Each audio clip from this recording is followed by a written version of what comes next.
혼탁 사과 주스 제조와 관련이 없는 것을 고르는 문제입니다.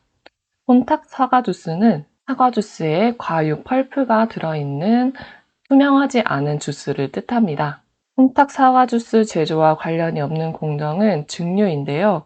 이 증류는 액체를 가열해서 기체를 만들고 끓는 점의 차이를 통해 다시 액체로 분리하는 공정으로 사과 주스 제조와는 관련이 없습니다.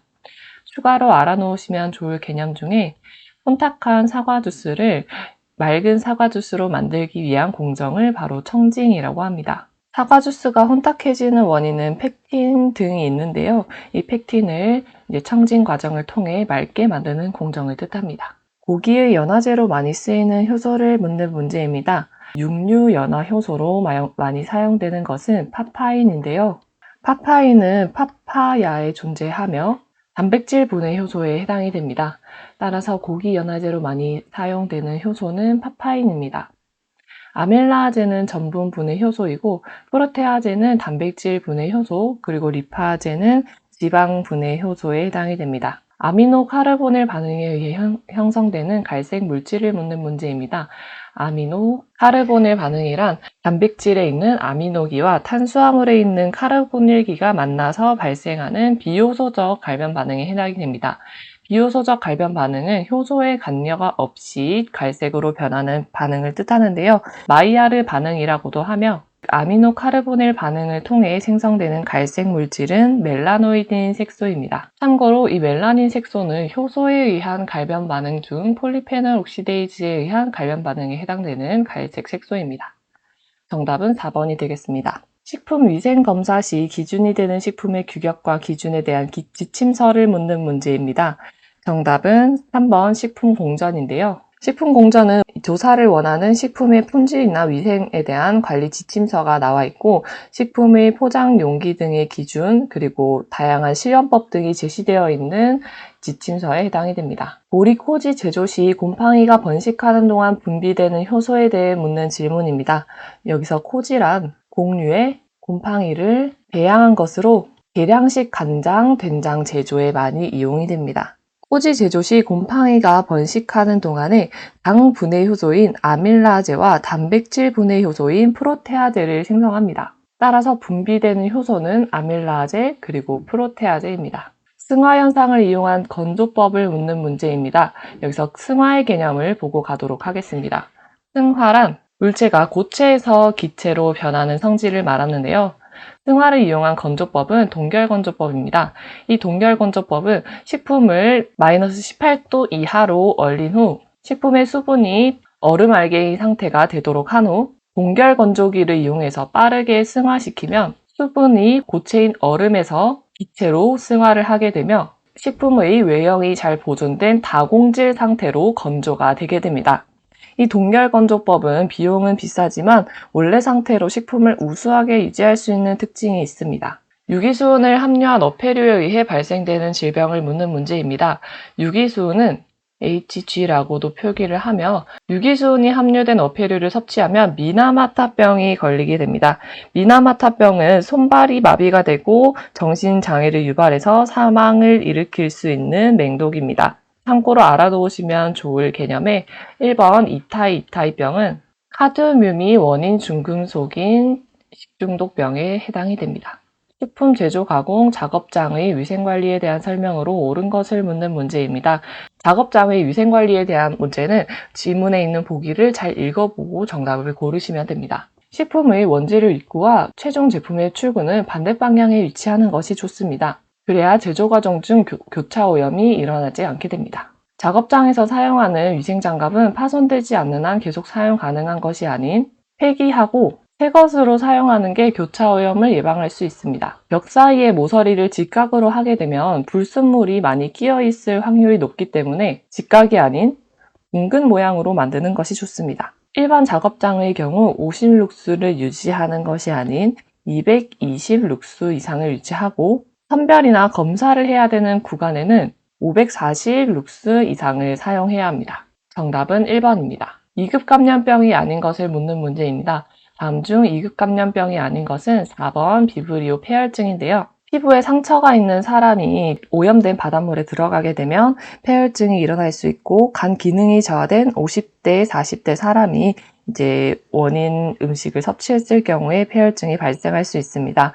이 비브리오 폐혈증은 3급 감염병으로 원인균은 비브리오 불니피쿠스입니다. 김치와 같은 침체류의 제조에서 효소에 의해 펙틴이 분해될 때 이 현상이 식품에 어떤 영향을 미치는지 묻는 문제입니다. 침체류란 소금에 채소를 절인 식품 종류를 총칭하는데요. 이때 김치는 소금에 절인 배추를 양념에 버무려 숙성시킨 제품입니다. 이때 숙성 과정에서 발효가 일어나게 됩니다. 배추에 양념을 가해서 숙성을 시켰을 때 이 숙성 과정에서 펙티나제, 폴리락토로나제 등의 효소에 의해서 펙틴이 분해되면서 딱딱한 배추가 부드럽게 변하는데요. 이때 숙성이 지나칠 경우 배추가 심하게 물러지면서 이제 염부 현상이 나타나게 됩니다. 정답은 2번입니다. 식중독의 일반적인 증상으로 보기 어려운 것을 묻는 문제입니다. 식중독 증상으로 대표적으로 구토, 설사, 복통 이 세 가지가 있는데요. 변비는 일반적인 증상과는 관계가 없습니다. 5개의 탄소를 가지고 있는 당류와 당알코올류를 고르는 문제입니다. 정답은 1번 자일리톨인데요. 여러분들은 이제 충치 예방을 위한 청량한 껌을 씹어본 적이 있을 것입니다. 이는 바로 자일리톨 성분에 의한 것인데요. 자일리톨은 5개의 탄소를 가진 5탄당으로 자일로스가 산소가 제거되며 환원된 당알코올입니다. 만노스는 만난을 구성하는 6탄당이고요. 에리스로스는 4개의 탄소를 가진 4탄당의 당류, 솔비톨은 6탄당의 포도당이 환원된 당알코올입니다. 다음 중 단순 지질을 묻는 문제입니다. 단순 지질은 글리세롤 한 분자에 지방산 3개가 결합된 단순한 구조의 지질을 말하는데요. 이 단순 지질에 새로운 원자가 결합하게 되면 복합 지질이 되게 됩니다. 단순 지질에 인이 붙으면 인지질, 당이 붙으면 당지질, 황이 붙으면 황지질이 되게 됩니다. 따라서 1번, 2번, 3번은 모두 복합 지질에 해당이 되고요. 4번 중성 지질이 단순 지질에 해당이 됩니다. 간장, 된장, 다시마의 독특한 성분을 내는 맛성분을 묻는 문제입니다. 글루탐산은 조미료로도 사용이 되는데요. 독특한 성분으로 식품 성분에 추가했을 때 감칠맛을 내어주는 특징을 가지고 있습니다. 1번 글리신은 조개나 새우의 단맛과 감칠맛을 내는 성분이고, 2번 알라닌은 단맛을 내는 아미노산입니다. 3번 히스티딘은 필수 아미노산에 해당이 됩니다. 어린이 노약자에게 필요한 아미노산입니다. 정답은 4번입니다.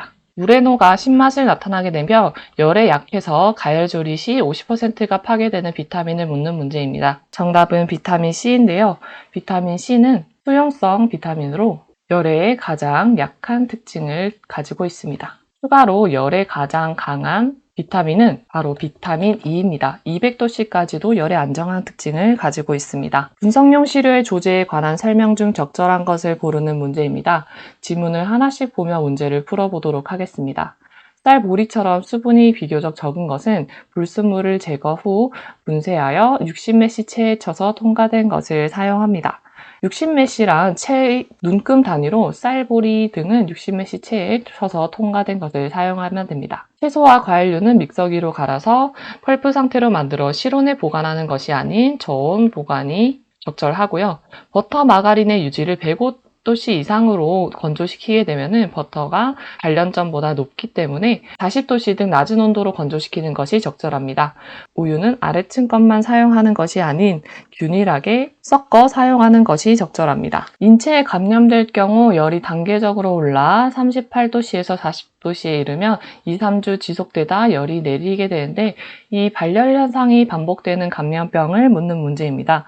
정답은 파상열인데요. 파상열은 브루셀라증이라고도 하며 소와 돼지의 유산을 일으키고 열이나 발한이 반복되는 파상열 증상이 주 특징입니다. 이 브루셀라증은 제3급 감염병에 해당이 됩니다. 식품의 생균수 측정 시 평판의 배양 온도와 시간을 묻는 문제입니다. 생균수는 시료의 미생물이 얼마나 오염되었는지 그 정도를 검사하는 방법입니다.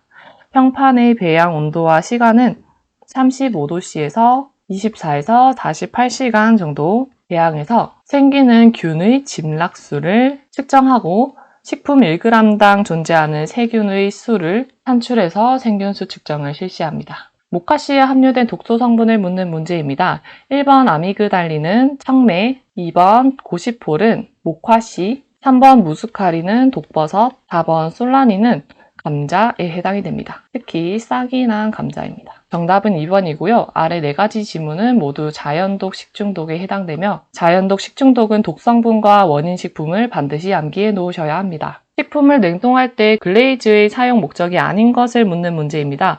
우선 글레이즈의 개념에 대해 다 같이 보도록 하겠습니다. 글레이즈는 얇은 막을 덮어 식품을 코팅하는 방법으로 냉동 저장을 할 때 변질을 막기 위해 사용되는 냉동 저장법입니다. 냉동시킨 식품의 보호를 해줄 수 있고요. 수분의 증발을 얇은 막으로 코팅함으로써 방지할 수 있습니다. 영양 강화 작용과는 관련이 없습니다. 식품을 얇은 막으로 코팅해서 지방이나 색소 등이 산소와 접착해서 산화되는 것을 방지할 수 있습니다. 제면 과정 중 소금을 넣는 이유로 거리가 먼 것을 묻는 문제입니다. 제면 과정 중 소금을 넣는 이유는 다음과 같습니다. 첫 번째, 소금을 넣게 되면 밀가루 단백질이 점탄성을 띠고 있는데 그 탄력성을 면류에서 향상시켜 줄 수 있습니다. 두 번째, 유해균이 번식하는 것을 막아 보존성이 향상됩니다. 셋째, 반죽을 시켜놓은 면이 금이 가거나 균열이 되는 것을 막아줍니다. 제품의 색깔을 희게 하는 것과는 관련이 없습니다. 경구감염병에 대한 설명으로 옳은 것을 고르는 문제입니다. 경구감염병은 병을 일으킬 수 있는 원인 생물인 병원체가 입을 통해 침입을 해서 걸릴 수 있는 감염병을 총칭하고요. 적은 수의 균으로도 감염이 될 수 있습니다. 경구감염병은 한번 병에 걸렸을 때 면역성을 획득할 수 있고 2차 감염이 일어납니다. 2차 감염이란 1차적으로 감염이 일어난 후 저항력이 조금 낮아졌을 때 다른 미생물에 의해 감염되는 현상을 말합니다. 경구감염병은 잠복기, 즉 균이 발병할 수 있는 기간이 짧은 편이고 균의 증식 억제로는 예방이 어렵습니다. 왜냐하면 적은 수의 균으로도 발병할 수 있기 때문입니다. 경구감염병에 대한 설명으로 올바른 것은 정답 3번입니다. 식품위생검사와 관련이 깊은 균을 묻는 문제입니다.